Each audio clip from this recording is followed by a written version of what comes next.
여러분 안녕하십니까? 12월 16일 월요일 뉴스투데이 시작합니다.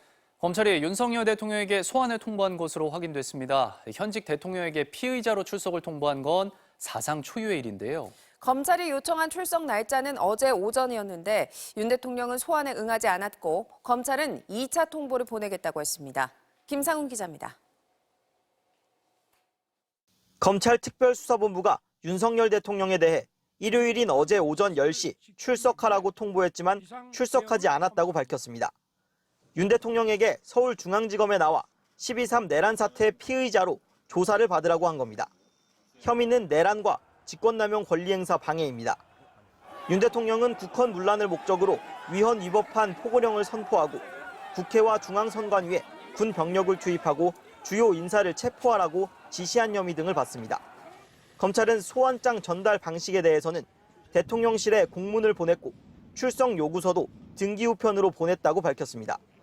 검찰은 이 출석 요구서에 윤 대통령을 내란 우두머리로 적시했습니다.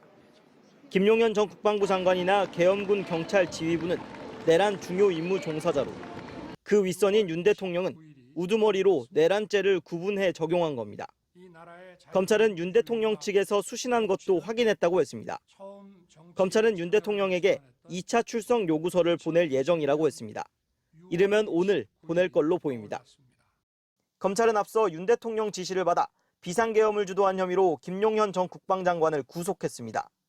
또 국회와 중앙선거관리위원회에 병력을 보낸 계엄군 지휘부에 대해서도 잇따라 신병 확보에 나서고 있습니다.